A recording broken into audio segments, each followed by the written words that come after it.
Desta dan Fang Mei menabrak dashboard mobil. Jika bukan karena mereka berdua memasang sabuk pengaman, mungkin kepala mereka sudah mengetuk keras ke kaca mobil depan.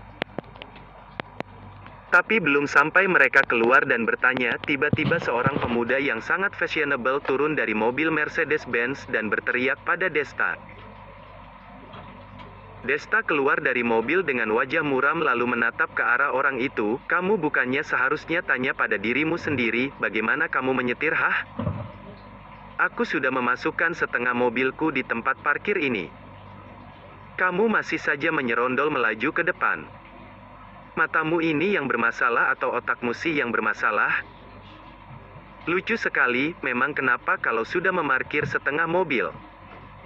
Selama kamu belum memarkirkan mobilmu dengan baik, maka tempat parkir ini masih bersifat umum dan bisa digunakan siapapun.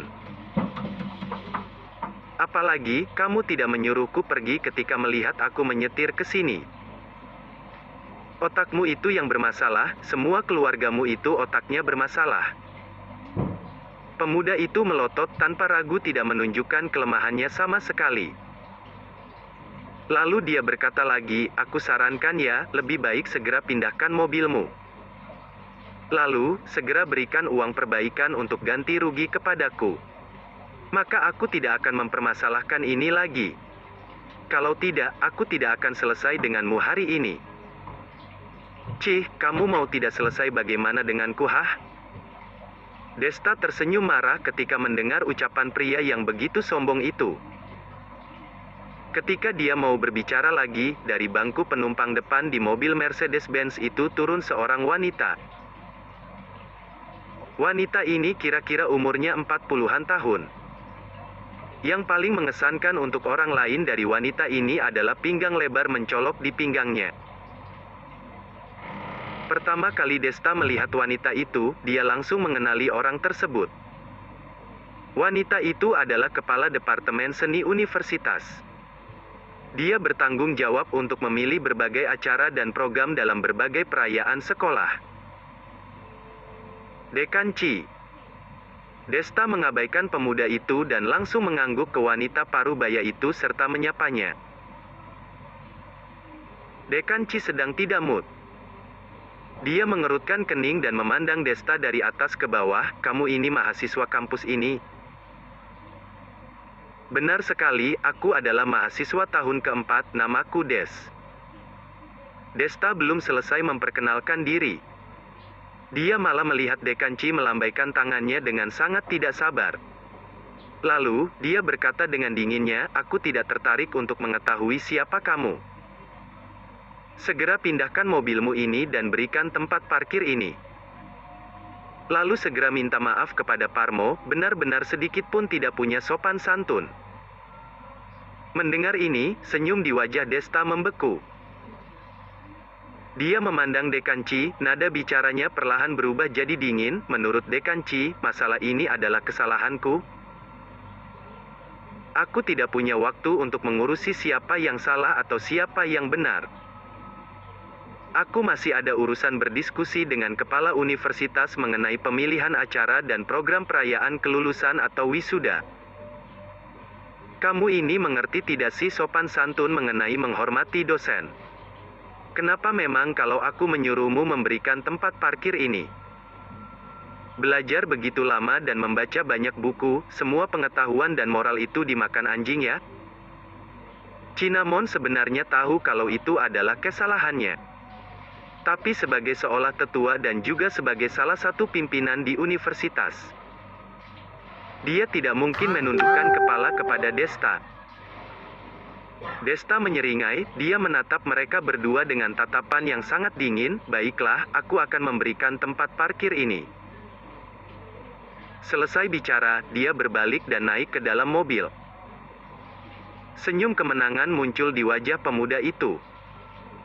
Ketika dia siap menonton Desta yang akan mengeluarkan mobilnya dengan patuhnya, lalu melihat sosok Desta yang menyedihkan ketika meminta maaf padanya.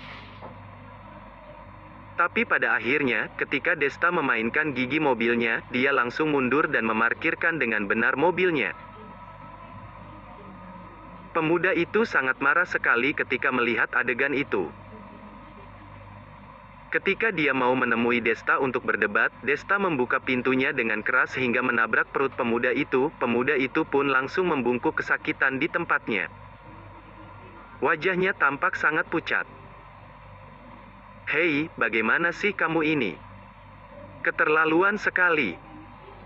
teriak Cinnamon buru-buru menegurnya. Tapi Desta hanya mengangkat kedua bahunya, menyeringai dan berkata, "Ucapan Dekanci ini tidak benar loh. Bukannya kamu mau aku memberikan tempat parkir ini kan? Aku sudah memberikannya loh.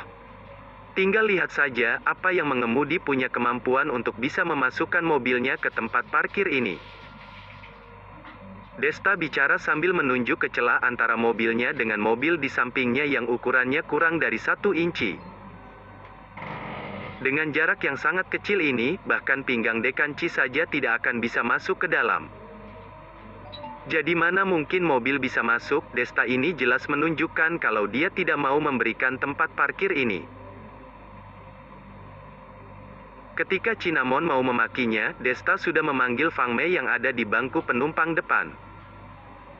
Lalu, mereka pergi dari parkiran tanpa menoleh sedikit pun.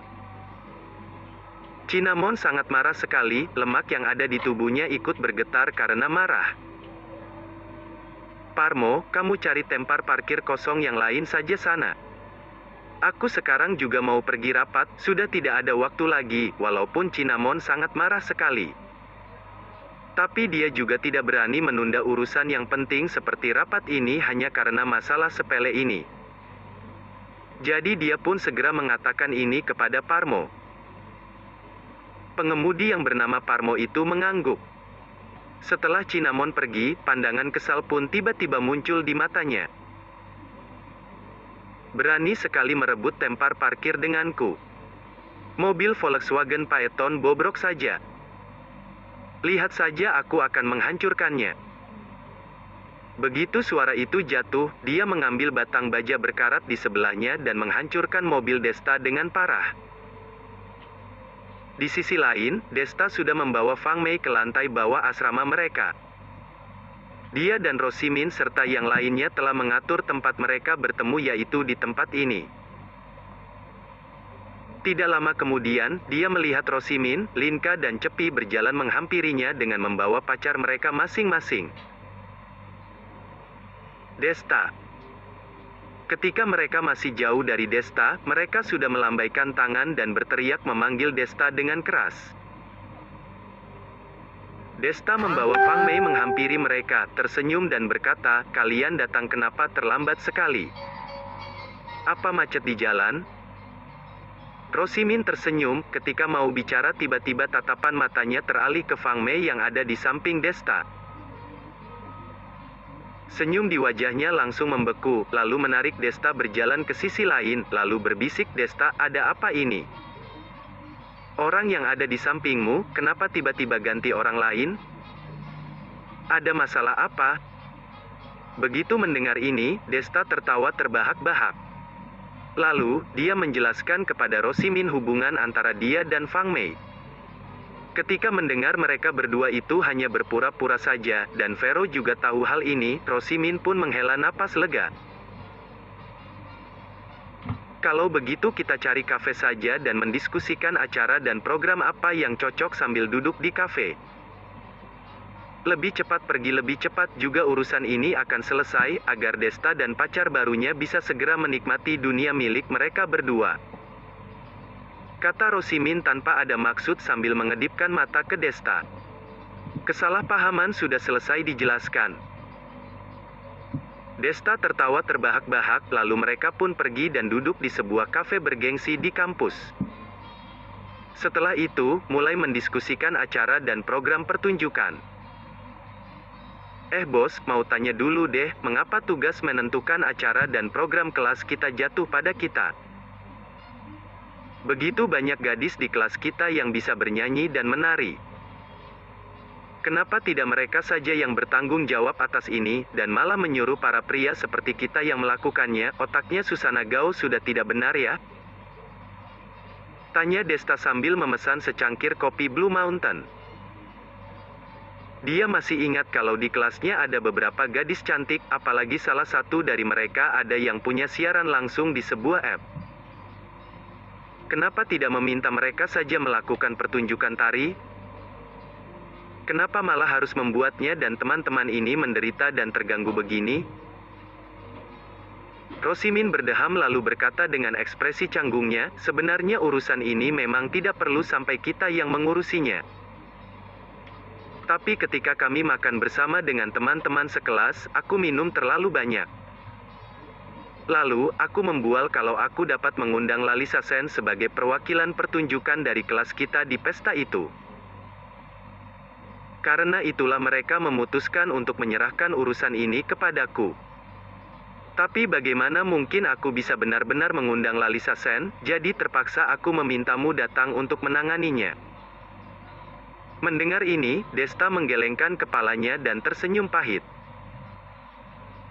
Rosimin ini sangat pandai dalam segala hal, satu-satunya kelemahan adalah jika dia minum terlalu banyak, dia pasti suka membual. Tidak disangka apa yang terjadi saat ini ternyata seperti ini. Karena itu dia sangat heran sekali dan bertanya-tanya mengapa Susana Gao menyuruh mereka yang kamar asramanya jauh sekali ini untuk bertanggung jawab atas acara pertunjukan kelas. Ternyata karena suka dengan Lalisa Sen. Tapi katanya dalam waktu-waktu ini, Lalisa dan dua orang lainnya itu sedang melakukan tur di luar negeri, mana mungkin mereka punya waktu untuk pulang ke negara ini? Desta, masalah kali ini adalah kesalahanku sendiri. Aku berjanji tidak akan berbicara sembarangan lagi ke depannya, tetapi kau harus membantuku mengatasi rintangan ini terlebih dahulu. Melihat wajah Desta yang menunjukkan ekspresi kesulitan, seketika Rosimin kebingungan dan langsung berkata. Desta tentu saja tidak tahan melihat saudaranya mendapatkan kesulitan dalam masalah ini. Ia memikirkannya sejenak, kemudian mengeluarkan ponselnya dan memutar nomor yang diberikan oleh Lalisa Kepdanya waktu itu. Aku akan mencoba menelpon, kata Desta. Meskipun dia adalah pewaris dari gedung Sky, namun Lalisa bukanlah bawahannya secara langsung. Tidak ada masalah untuk memindahkan mereka dengan paksa, tetapi dia bukanlah tipe orang yang suka memaksa.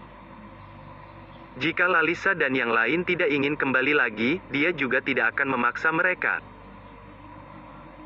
Saat ini, di tempat mereka hari baru saja gelap, berarti di tempat Lalisa sana hari baru saja terang, dan tidak tahu apakah mereka sudah bangun. Lagi pula, bukankah semua gadis suka tidur cantik?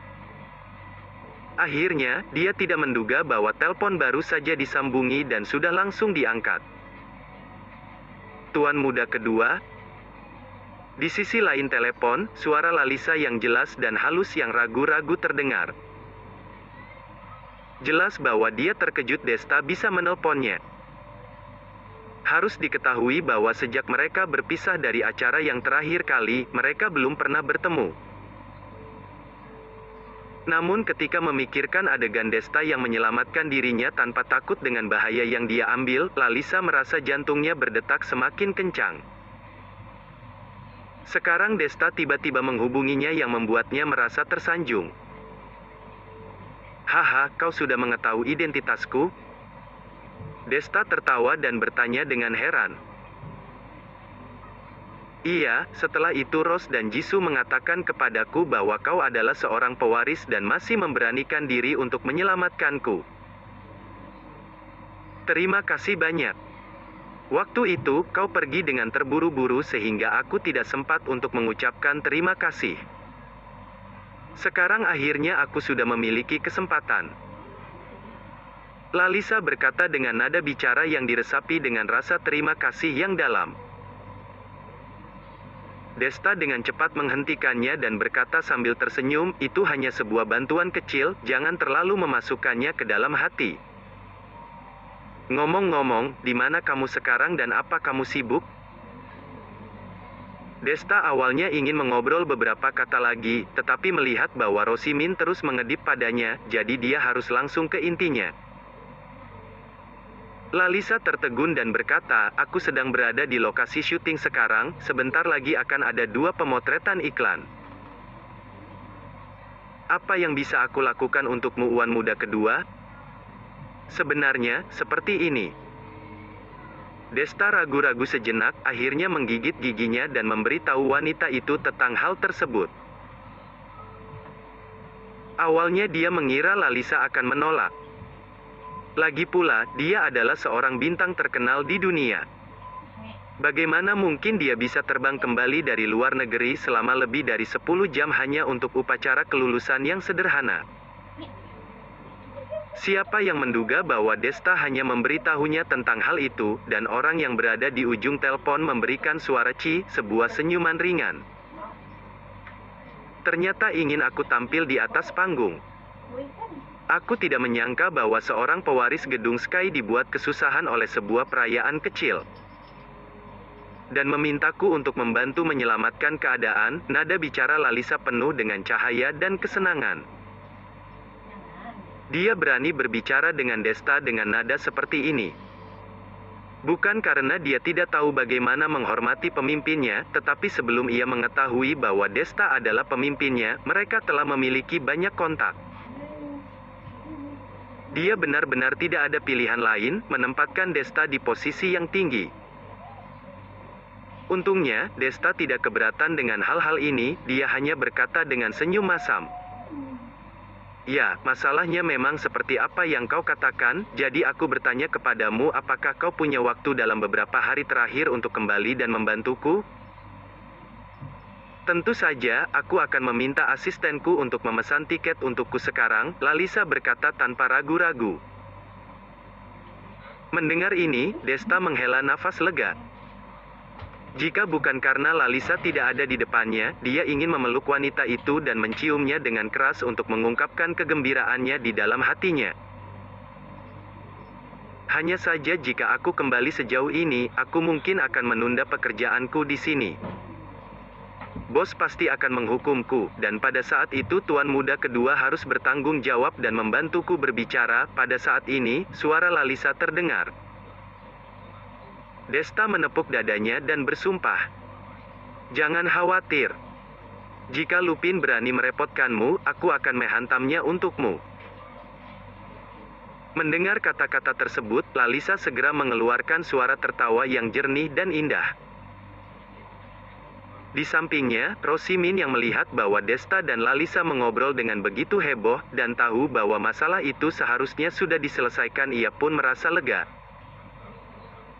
Fang Mei yang berada di sisi lain, mengerucut ke mulut kecil dengan kesal. Dasar pria ini, mengapa ia begitu senang ketika mengobrol dengan gadis-gadis lain dan sangat kaku ketika mengobrol dengannya? Apakah dia sangat buruk? Setelah mengobrol 2 kata lagi. Di sisi lain pekerjaan Lalisa akan segera dimulai. Desta juga tidak ingin mengambil waktunya, langsung menutup telepon, dan kemudian dia memberikan gerakan tangan "oke" kepada Rosimin yang menunjukkan bahwa tidak ada masalah. Desta, kau benar-benar luar biasa. Rosimin berteriak dan bergegas ingin mencium Desta yang membuat Desta terkejut dan langsung menghindar, dan mengarahkan tangan dan kaki untuk menendang wajah besar Rosimin ke satu sisi. Setelah menyelesaikan masalah ini, sekelompok orang menghabiskan kopinya dan karena tidak ada urusan lain lagi mereka juga langsung pergi. Lagi pula Desta dan sekelompok teman kamar ini semuanya adalah penduduk lokal di kota Yunhai, mereka tidak mungkin terpisah karena sudah lulus, jadi tidak ada perasaan yang sentimental. Yang paling penting adalah mereka harus memberi Desta dan Fang Mei dunia yang terpisah, tidak baik jika harus menjadi nyamuk sepanjang waktu. Di luar kafe, Desta memandang Fang Mei dan berkata, selanjutnya, kemana kita akan pergi? Kenapa kau bertanya padaku? Fang Mei menatap matanya dengan terkejut dan berkata, untuk hal berkencan seperti ini, bukankah laki-laki yang selalu membuat keputusan? Tapi kita hanya berakting. Desta tiba-tiba merasa panik ketika dia bersama Vero Citra mereka tidak pernah pergi berkencan, jadi dia tidak ada pengalaman sama sekali, bagaimana dia bisa tahu harus pergi kemana? Aku benar-benar sangat mengumimu. Fang Mei menghela nafas, dia mengeluarkan ponselnya dan menemukan rencana dari memo itu. Desta melirik sejenak dan mengecutkan mulutnya dan berkata, "Hei, sudah kuduga, kamu telah membuat rencana dan kenapa masih bertanya padaku?" Mendengar ini, wajah Fang Mei bahkan menjadi lebih tak berdaya. Orang ini sangat tidak mengerti tentang perasaan asmara. Pria yang kaku seperti baja juga tidak sekaku dirinya. Benar-benar tidak mengerti bagaimana orang seperti ini bisa terlibat dengan dua wanita cantik Vero dan Citra. Desta tidak tahu dengan ocehan yang ada di hati Fang Mei. Perhentian mereka berikutnya adalah jendela dunia di kota Yunhai. Ada banyak fasilitas hiburan yang merupakan tempat yang akan dikunjungi oleh banyak pasangan muda. Meskipun beberapa wahana ketinggian akan diberhentikan pada malam hari, namun kincir ria masih akan bekerja secara normal. Bagaimanapun, dapat melihat pemandangan malam yang berwarna-warni di kota Yunhai dari ketinggian 100 meter masih sangat populer. Tentu saja, pikiran Fang Mei tidak ada di sini. Dia hanya sedikit bersemangat ketika memikirkan dapat berada ketinggian beberapa ratus meter dan di ruang tertutup kecil bersama kekasihnya. Dan juga tidak tahu ketika suasana itu tiba, apakah pria ini akan menciumnya? Segala macam kerumitan mengalir deras ke dalam hati, sehingga Fang Mei tidak bisa berkonsentrasi berjalan. Tiba-tiba, sesosok bayangan tubuh muncul di wajahnya dan menabrak bahunya dengan keras ketika melintas. "Ah, maaf, aku tidak melukai kamu kan?" Fang Mei sedang memikirkan sesuatu, sama sekali tidak berpikir akan ada orang yang akan menabrak dia, badannya sempoyongan hampir jatuh ke tanah. Desta yang ada di sampingnya dengan gerakan cepat menahan pinggang lembut gadis itu, dengan erat memeluk dia dalam pelukan. Di saat ini, Fang Mei merasa terkejut dan juga senang, terkejut karena ada orang yang berani menabrak dia, senang karena akibat kesalahan membuat Desta memeluk dia. Dia bergegas bangun, muka memerah berkata, Aku tidak apa-apa, tadi tidak hati-hati karena pikiranku sedang tidak fokus, membuat jadi malu." Desta melambaikan tangan, menunjukkan tidak apa-apa, lalu dia melihat ke pejalan kaki yang berdiri di samping dia, mengerutkan alis berkata, "Lain kali perhatikan jalan, jangan hanya sibuk menundukkan kepala bermain HP." Pejalan kaki ini adalah seorang anak muda yang memakai baju kaos warna kuning. Saat ini sedang minta maaf terus-menerus, melihat Desta dan Fang Mei tidak lagi mempermasalahkan, membalikkan badan siap-siap pergi. Namun, tidak menunggu dia melangkah langkah pertama, Fang Mei tiba-tiba mencengkeram bahunya, dengan dingin berkata, "Adik kecil, aku tidak mempermasalahkan kamu menabrak aku sudah melepaskan kamu yakin tidak mau mengembalikan dompetku?" Sekali mendengar perkataan ini, warna muka pemuda itu berubah dengan cepat, pundaknya bergetar, menepis tangan Fang Mei siap untuk melarikan diri. Tiba-tiba satu bayangan tubuh muncul di depan mereka, ternyata Desta. "Ai, anak muda sekarang sama sekali tidak jujur, tadi jelas-jelas memberi Anda kesempatan, tidak menghargai tidak apa-apa, malah mau kabur." Desta menatap dia, berkata dan tersenyum dengan dingin. Ternyata saat pemuda itu menabrak Fang Mei, mereka sudah menyadari tujuan pemuda ini tidak baik, ternyata benar-benar mencuri dompet Fang Mei. Melihat dari kemampuan dia, pemuda ini sudah terbiasa, tapi Desta jago bela diri. Fang Mei juga pernah mendapat pelatihan khusus di tim prajurit bagaimana mungkin tidak menyadari. Aku tidak tahu kalian sedang mengatakan apa, kalau kalian masih terus begini, aku akan berteriak." Pemuda itu sambil menutupi kantongnya, mukanya terlihat ketakutan. Desta mengerutkan alisnya sedikit, berkata dengan dingin, keras kepala. Saat selesai berkata, tubuhnya langsung bergerak dengan cepat, seperti teleportasi ke belakang pemuda itu, dengan pukulan karate menyerang bagian lengannya. Pemuda itu merasakan setengah badannya mati rasa, tidak sanggup untuk bertahan lagi. Fang Mei melihat kesempatan, bergegas mengambil dompet Mia dari dalam kantong pemuda itu. Dia membuka melihat. Tidak ada barang yang kurang. Baru berkata kepada Desta tidak ada barang yang kurang. Antar dia ke kantor polisi saja, masih begini muda sudah mencuri barang, kalau tidak diajar dari sekarang, nanti bukannya akan hancur hidupnya? Desta menganggukkan kepala. Siap-siap membawa pemuda itu ke kantor polisi, sekelompok pemuda memakai baju tanpa lengan, membawa kayu dan pisau muncul dari berbagai arah, mengepung Desta dan Fang Mei. Kalian siapa? Desta memejamkan mata, nada bicaranya dingin. Bocah busuk. Cepat lepaskan adik kami. Keluarkan semua barang berharga yang kalian miliki. Kalau tidak jangan salahkan aku tidak sungkan kepada kalian, laki-laki dengan rambut cat hijau, di hidungnya masih ditindik anting, seluruh badan atas sampai bawah penuh dengan nuansa preman. Oh, ternyata kalian yang mengajari dia kecil-kecil sudah mencuri, kalian ingin menghancurkan hidupnya? Suara Desta tiba-tiba berubah menjadi menakutkan, bertanya dengan suara berat. Pemuda berambut hijau itu malah tidak merasa bersalah. Tertawa dengan dingin berkata, kamu menggertak mau menakutkan siapa? Aku mau mengajari adik aku seperti apa terserah aku, apa urusannya dengan kamu? Kamu begitu ada rasa keadilan, kenapa tidak beri kami uang, biar kami makan kenyang? Hais, kakak dong, tidak usah dengan orang brengsek yang sok bosi ini adalah orang yang tidak pernah melihat betapa jahatnya dunia ini, beri dia pelajaran saja. Di samping pemuda berambut hijau tampak satu orang yang memberikan saran yang salah, bersuara mendesak. Pemuda berambut hijau mengangguk-anggukan kepala, bergegas mengayunkan kayu di tangannya, mau memukul kepada Desta. Desta dengan tenang, memiringkan badan menghindari kayu, menangkap pergelangan tangannya, memutar tangannya dengan sekuat tenaga. Krek, sebuah suara patah. Sialan, orang ini berani memukul, kalian semua serang, pukul dia.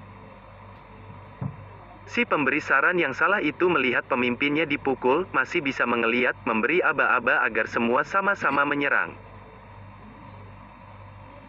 Semua orang langsung berkerumun, Desta melihat sekilas, dengan dingin berkata, seperti segerombolan orang tanpa aturan. Selesai berbicara, Desta tiba-tiba menyerang ke depan. Memukul dan menendang sekumpulan orang yang membawa pisau dan kayu itu, dengan tinju bayangan, satu-satu terbang jatuh, terkapar di tanah, tidak mampu berdiri lagi. 10 detik. Desta hanya menggunakan 10 detik.